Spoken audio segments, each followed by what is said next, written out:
Assalamualaikum warahmatullahi wabarakatuh. Pada pertemuan kali ini, kami dari kelompok 2 akan membahas materi akuntansi keperlakuan mengenai membuat keputusan manajerial. Sebelum itu, perkenalkan kami dari kelompok 2 K1 S1 Akuntansi tahun 2020 yang beranggotakan saya Adinda Alita dengan NPM 20101040035. Yang kedua ada Mardhani Dwi Hapsari dengan NPM 20101040051, dan yang terakhir ada Maulana Iqbal dengan NPM 20101040091. Pada materi pembuatan keputusan manajerial ini terdapat 7 poin pembahasan. Yang pertama ada definisi pembuatan keputusan, kedua tahap-tahap dalam pembuatan keputusan, ketiga masalah yang akan kita hadapi saat proses pembuatan keputusan, keempat pengambilan keputusan rasional versus irasional, yang kelima ada heuristik, keenam bias kognitif dari heuristik, dan yang terakhir yaitu strategi peningkatan pembuatan keputusan.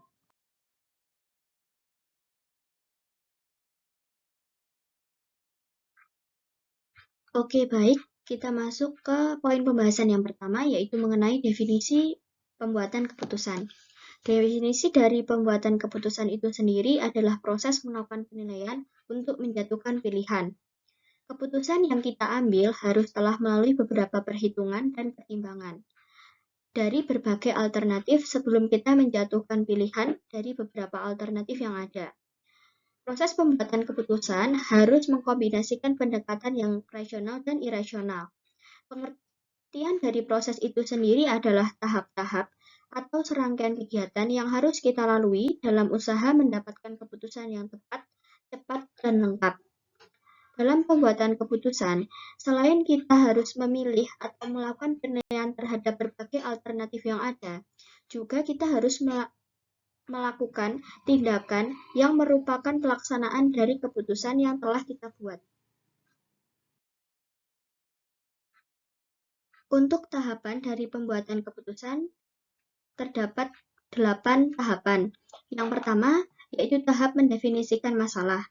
Jadi, kita harus mengenali masalah tersebut berdasarkan sumber penyebab utama masalah tersebut hadir. Lalu yang kedua, hal yang harus kita lakukan yaitu menentukan syarat penyelesaian dari masalah tersebut. Hal ini bertujuan untuk menyelesaikan masalah pokok, bukan hanya mengurangi gejala timbulnya masalah. Caranya dengan mengidentifikasi alternatif-alternatif yang telah kita temukan. Lalu yang ketiga, kita harus menetapkan tujuan dari penyelesaian masalah. Hal ini dimaksudkan untuk menentukan nilai-nilai atau sasaran permasalahan yang jelas yang menjadi pedoman dalam pembuatan keputusan. Kita juga harus mengurutkan prioritas dan kepentingannya. Lalu yang keempat, ada tahapan mengidentifikasi alternatif penyelesaian masalah. Kita harus mengidentifikasi semua kriteria yang relevan dan memungkinkan untuk dipertimbangkan dalam penyelesaian masalah. Hal ini dapat dilakukan dengan menggali informasi dan dikembangkan sebagai sarana penyelesaian masalah. Berlanjut untuk tahapan yang kelima, yaitu mengembangkan kriteria penilaian. Hal ini dilakukan agar pembuat keputusan rasional dapat mengetahui nilai relatif dari masing-masing kriteria yang teridentifikasi. Diperlukan suatu pengukuran yang lazim dilakukan seperti dinyatakan dalam bentuk moneter agar bobot dan kualitas dari masing-masing alternatif dapat diketahui. Juga kita harus mempertimbangkan kelemahan dan kelebihan dari masing-masing alternatif yang ada. Yang keenam yaitu memilih cara pembuatan keputusan. Yang ketujuh yaitu tahap menerapkan cara untuk menentukan kriteria terbaik. Tahap ini adalah tahap yang paling sulit dalam proses pembuatan keputusan. Asas yang digunakan biasanya yaitu asas biaya manfaat atau asas sebab akibat. Dari masing-masing alternatif dapat digunakan untuk menentukan prioritas para pembuat keputusan. Para pembuat keputusan juga harus mempertimbangkan bahwa kriteria terbaik tidak hanya berdasar pada cost efektif, tapi juga harus dapat diterima Cara penerapannya mudah dan dapat membuahkan hasil yang sesuai dengan tujuan. Lalu langkah yang terakhir dalam proses pengambilan keputusan yaitu mengambil keputusan atas penyelesaian masalah. Pembuatan keputusan ini dilakukan dengan memilih alternatif yang terbaik untuk mencapai tujuan, nilai, dan sasaran yang telah ditetapkan, berdasarkan dari proses yang telah kita lakukan sebelumnya. Untuk pembahasan yang ketiga yaitu mengenai masalah dalam pengambilan keputusan. Banyak faktor yang menyebabkan suatu keputusan memiliki kualitas yang baik atau buruk. Faktor-faktor tersebut dapat berasal dari internal maupun berasal dari eksternal. Faktor internal dapat meliputi karakteristik pribadi seperti sifat dan tipe individual, pengalaman, pengetahuan, dan keahlian. Untuk faktor eksternal adalah yang berasal dari luar individual yang mempengaruhi pembuatan keputusan, seperti faktor lingkungan tempat individual berada. Kemudian, mengenai masalah dan kendala yang membatasi pengambilan keputusan rasional, menurut Kreitner dan Kenicky pada tahun 2004 adalah bounded rationality, yaitu suatu gagasan mengenai para pembuat keputusan yang terbatasi atau terikat oleh berbagai hambatan ketika sedang mengambil keputusan. Nah, apabila menurut Simon yang dikutip di Hogarth pada tahun 1994 menyatakan bahwa pengambilan keputusan berlangsung di bawah kendala-kendala yang berupa keterbatasan manusia dalam memproses informasi. Sebagai konsekuensi atas adanya faktor internal dan eksternal tersebut dapat menyebabkan hal-hal sebagai berikut. Nah, yang pertama yaitu pemrosesan informasi terbatas. Yang kedua, sifat pemrosesan menunjukkan pembuat keputusan tidak dapat memproses informasi secara simultan. Pemrosesan informasi dilakukan secara sekuensial. Kemudian yang ketiga yaitu menyebabkan terjadinya heuristik. Dan yang terakhir yaitu terjadinya pilihan solusi dengan standar minimum sampai dicapainya kepuasan, bukan yang terbaik. Nah, secara umum masalah yang dihadapi dalam pembuatan keputusan adalah sebagai berikut. Yang pertama yaitu pengetahuan pengambilan keputusan yang belum memadai, kemudian tidak lengkapnya informasi relevan yang tersedia, dan terbatasnya rasionalitas pengambilan keputusan. Dalam pembahasan yang keempat, yaitu mengenai pengambilan keputusan rasional versus irasional. Rasionalitas pada dasarnya mengacu pada proses pembuatan keputusan yang secara logis diharapkan mencapai hasil yang optimal. Proses pembuatan keputusan rasional pada umumnya meliputi 6 tahap, yaitu dimulai dari mengidentifikasikan suatu masalah, mengidentifikasi kriteria-kriteria semua faktor untuk memenuhi tujuan, memberi bobot pada masing-masing faktor, mengidentifikasi semua alternatif yang relevan. Setelah itu merating alternatif pada setiap faktor yang relevan hingga terpilihnya alternatif yang optimal.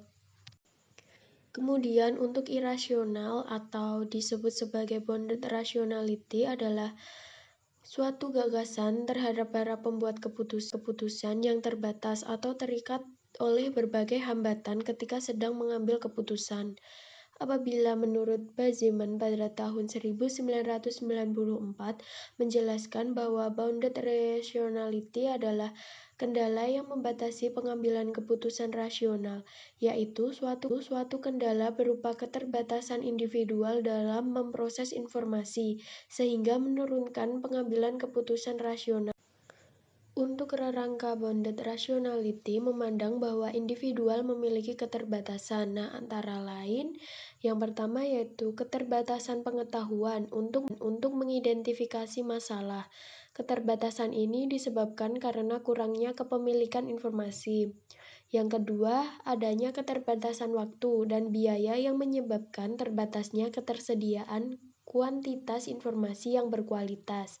Yang ketiga, Pembuat keputusan hanya menyiapkan sejumlah kecil informasi yang ada dalam memori ketika keterbatasan dalam mengingat informasi. Keempat, keterbatasan inteligensia atau kecerdasan dan persepsi yang dapat mempengaruhi kemampuan pembuatan keputusan.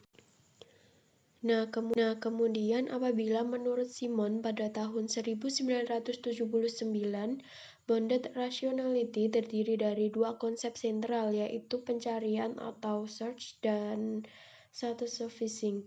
Nah, di sini search menunjukkan beberapa ekstensif pembuatan keputusan mencari informasi sebagai panduan dalam membuat keputusan. Nah, sedangkan satisficing yaitu merupakan proses mengakhiri pencarian informasi untuk membentuk judgment.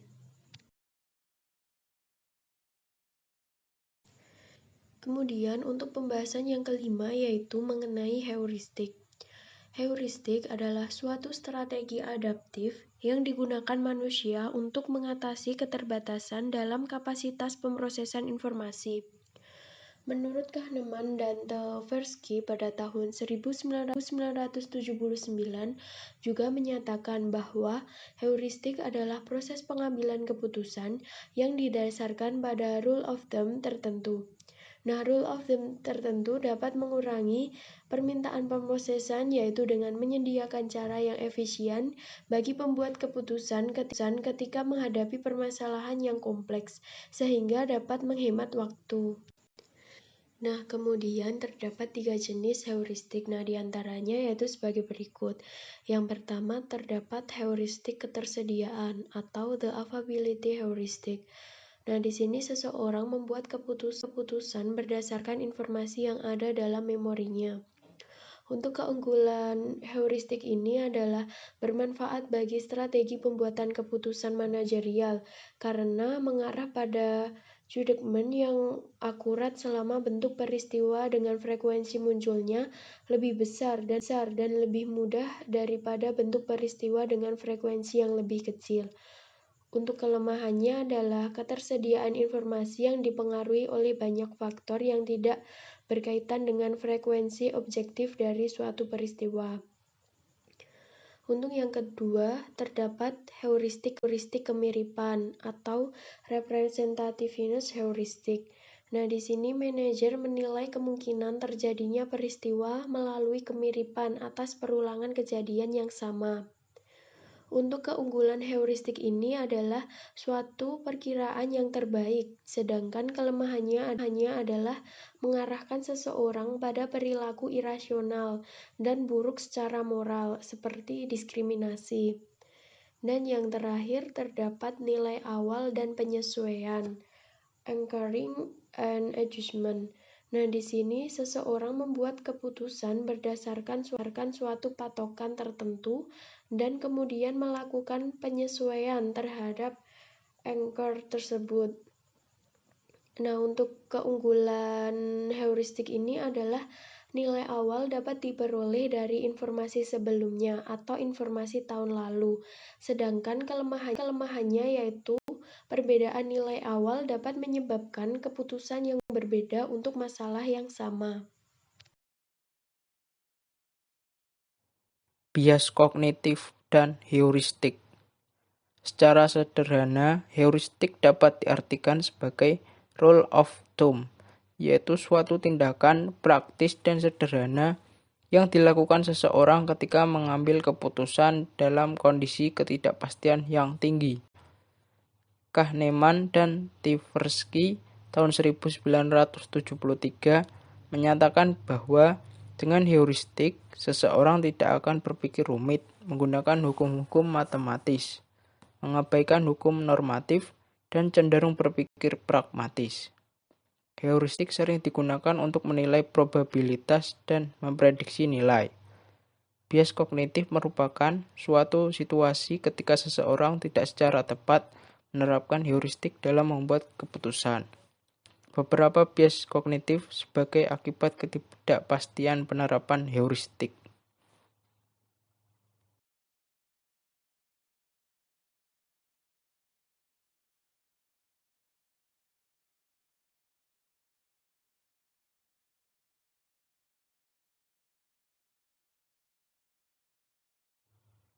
Macam bias kognitif heuristik. Bias heuristik ketersediaan atau the available heuristic bias. Beberapa bias heuristik ketersediaan diantaranya adalah sebagai berikut ini. Yang pertama, ease to recall atau based upon vividness and recency. Individual menilai kejadian yang lebih mudah diingat dari memorinya, yaitu kejadian yang didasarkan pada informasi yang terus-menerus atau sering muncul dan informasi yang baru saja terjadi. Kemudian retrievability atau based upon memory structure, mengingat kembali informasi berdasarkan struktur memori. Kemudian presumed association. Individual seringkali melakukan kesalahan atas dugaan adanya hubungan atau kesamaan akibat adanya dua kejadian yang terjadi secara bersamaan. Bias heuristik keterwakilan atau representativeness heuristic bias. Beberapa bias heuristik keterwakilan diantaranya adalah sebagai berikut ini.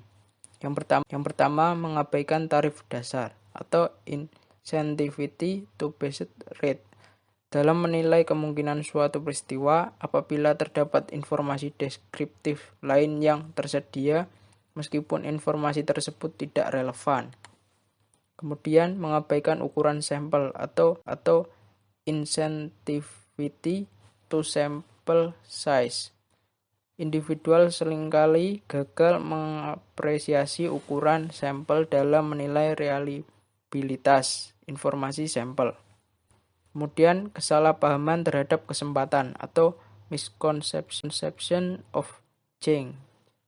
Individu cenderung melihat serangkaian data yang dihasilkan oleh proses random terlihat random. Bahkan ketika rangkaian data tersebut terlalu pendek untuk diharapkan politik secara statistik. Kemudian regression to the mean. Individual cenderung mengembangkan prediksi berdasarkan asumsi korelasi sempurna dengan data masa lalu. Kemudian the conjunction fallacy. Individual membuat judgment sesuai dengan tingkat deskripsi spesifik berkaitan dengan kategori yang lebih luas. Bias heuristik awal dan penyesuaian atau anchoring and adjustment bias. Beberapa bias heuristik awal dan penyesuaian diantaranya adalah sebagai berikut ini. Pertama, insufficient anchor adjustment. Individual cenderung bias pada inisial ancor dan tidak melakukan penyesuaian yang memadai meskipun inisial ancor tidak relevan ketika membuat keputusan. Kemudian conjunctive and disjunctive event bias. Individual seringkali overestimate terhadap probabilitas terjadinya peristiwa-peristiwa yang terjadi bersamaan atau conjunctive event dan underestimate terhadap probabilitas terjadinya peristiwa yang terjadi secara independen atau disjunctive event.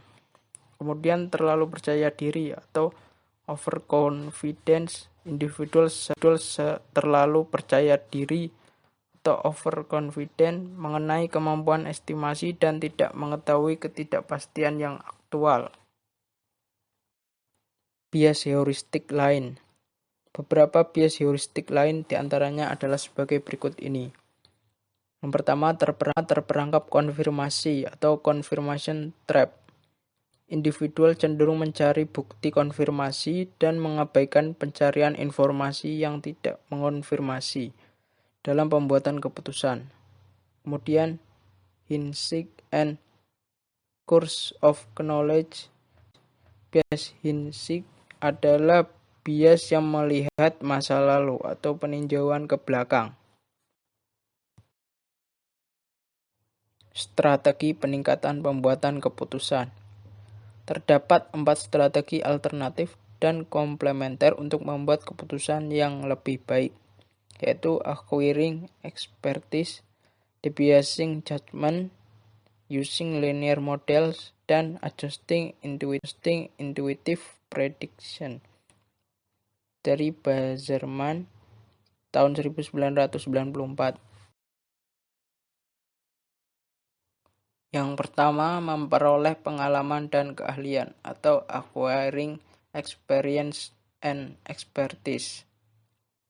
Pengalaman atau experience adalah peristiwa yang pernah dialami di masa lalu. Individual akan mengoreksi judgement-nya dengan belajar dari umpan balik keputusan di masa lalu. Selain pengalaman, alternatif lain yang dapat mengurangi bias keputusan adalah keahlian atau expertise. Pembuat keputusan yang berpengalaman tetapi tidak memiliki keahlian akan sangat berbahaya ketika berada dalam lingkungan yang berbeda, karena tidak adanya kemampuan untuk transfer knowledge. Manfaat dari keahlian atau strategic conceptualization adalah transferabilitas. Pengurang biasaan judgment atau debiasing judgment merupakan prosedur untuk mengurangi atau mengeliminasi bias kognitif pembuat keputusan. Strategi untuk debiasing judgment dapat meliputi unphrasing, change, dan rephrasing. Merupakan suatu konsep yang tidak mengabaikan pengalaman masa lalu dan bersedia untuk mempertimbangkan beragam alternatif. Setelah melakukan unphrasing dan pengalaman masa lalu, individual harus berubah atau change. Bagian penting dari proses perubahan adalah melakukan klarifikasi terhadap kurangnya judgmental specific atau specific judgmental deficiencies. Menjelaskan tentang sumber penyebab defisiensi dan menjamin kembali bahwa defisiensi tersebut bukan ancaman bagi keyakinan ciri individual. Strategi terakhir dari debiasing judgment adalah rephrasing, yaitu berbalik ke praktik masa lalu sehingga bias lama tetap ada dan digunakan.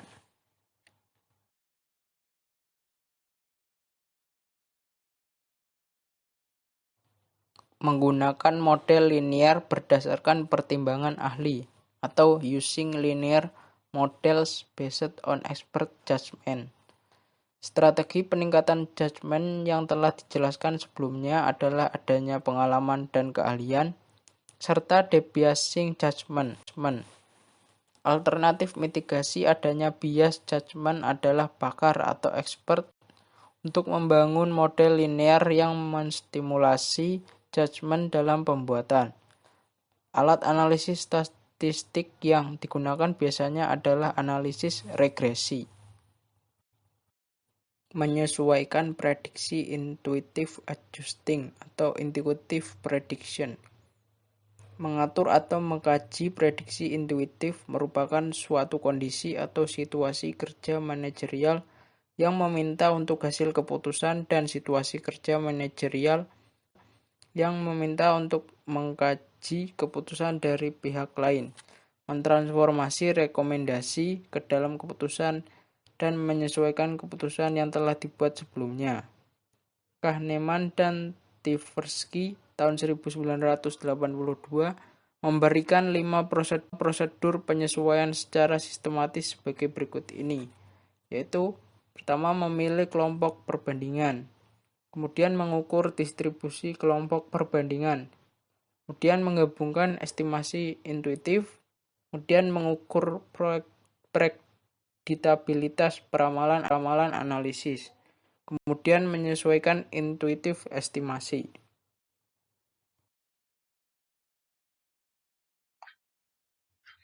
Itulah 7 poin pembahasan yang kita paparkan pada pertemuan minggu ini mengenai pembuatan keputusan manajerial. Semoga apa yang kami sampaikan dapat bermanfaat bagi mahasiswa yang menonton. Terima kasih, selamat bertemu di pertemuan yang selanjutnya. Wassalamualaikum warahmatullahi wabarakatuh.